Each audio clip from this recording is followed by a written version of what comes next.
चवळीची भाजी कोणाला आवडत नाही असं एकही व्यक्ती या जगात नाही आहे. मग ती बारीक चवळी असू दे नाही तर जाड असू दे. तर आज आपण बघणार आहोत बारीक चवळीची रस्सेदार भाजी. तर बारीक चवळी आहे ना, चवळी कुठलीही प्रकारची असू दे, पण ती लगेच कुकरला लावली ना तरी शिजते, पण क्वालिटी चांगली पाहिजे. तर मी इथे काय केलं, बारीक चवळी कुकरला एक सिटी काढून घेणार, त्याच्यामध्ये मीठ आणि हळद टाकून घेतलं. आणि इथे ना फक्त सुकं खोबरं, अद्रक, लसूण आणि थोडीशी कोथिंबीर घेतलेली आहे, जी आपण मिक्सरला फक्त पेस्ट करून घेणार आहे. हे खोबरं ना भाजून घेतलेलं नाही आहे, म्हणजे काहीच भाजून घेतलेलं नाही आहे.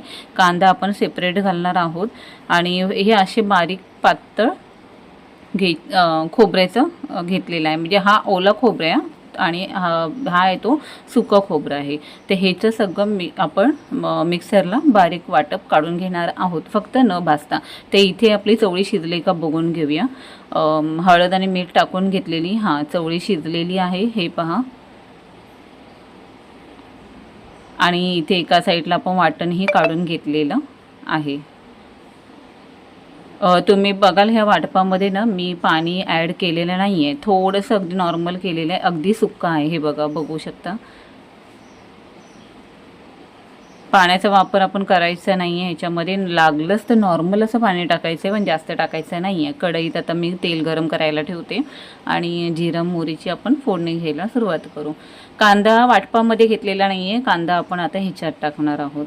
तर इथे मोहरी टाकून घेऊया, तडतडून घेऊ.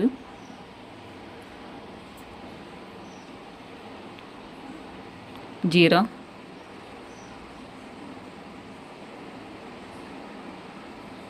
हे तडतडायला लागलं की कढीपत्ता टाकून घ्यायचा आणि कांदा.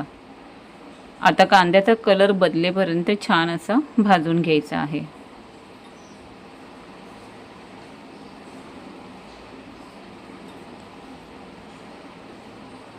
आणि आपण जे वाटप काढले ना ते वाटप टाकून घ्यायचं आणि तेही छान आता भाजून घ्यायचं आहे ह्याच्यात.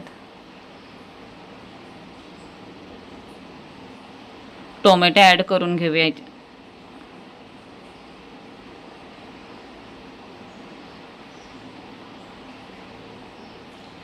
आता सर्व मिश्रण एकत्र मस्तपैकी एक साधारण 5 मिनिटं तरी भाजून घ्यायचं आहे. आणि आता भाजून झाल्यानंतर ह्याच्यामध्ये आपण आपले मसाले टाकून घेऊया.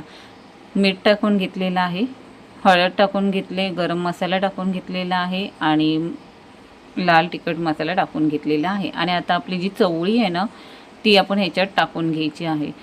जे वाटपाचं पाणी जे निघालेलं ना ते पाणी मी आता ह्या चवळीमध्ये टाकलेलं आहे, म्हणजे वाटपाचं जे भांडं होतं ना ते. आणि आता हे सगळं मिश्रण आपण हे भाजलेल्या मिश्रणात टाकणार आहोत. छान असं भाजून झालेलं आहे बघा. आणि आता आपली जी चवळी शिजलेली आहे ना ती आपण या वाटपात टाकणार आहोत. चवळी शिजलेली आहे त्याच्यामुळे शिजायलाही जास्त वेळ लागणार नाही आहे. थोडंसं पाणी ॲड केलेलं आहे. मीठ चवीपुरतं तर टाकलेलं आहे. तुम्हाला वाटत असेल एक्स्ट्रा टाकावं, म्हणजे थोडंफार कमी असेल तर तुम्ही टाकू शकता. चवळी बॉईल करतानाही आपण मीठ टाकलेलं आणि वाटपाच्या वेळी पण मीठ टाकलेलं होतं, म्हणून आता मला मिठाची गरज वाटत नाही आहे. तर इथे एक उकळी आली की आपली चवळीची रस्सा भाजी तयार. ह्याच्यामध्ये वांग बटाट्याला टाकलं ना तर अप्रतिम लागतं. फक्त आपण चवळी केलेली आहे, पण चवळीमध्ये वांगा आणि बटाटा मस्तच लागतं. तर आता ह्याच्यावरून कोथिंबीर टाकून घेऊया. तर अशा प्रकारे आपली रस्सा चवळीची भाजी तयार झालेली आहे. तर ही व्हिडिओ इथेच थांबवते. व्हिडिओ आवडली असेल तर व्हिडिओला लाईक करा, शेअर करा, सबस्क्राईब करा आणि बेल आयकॉनवर क्लिक करा, जेणेकरून येणाऱ्या रेसिपीचे व्हिडिओज तुम्हाला सगळ्यात आधी भेटतील. थँक्यू. बाय. Take care.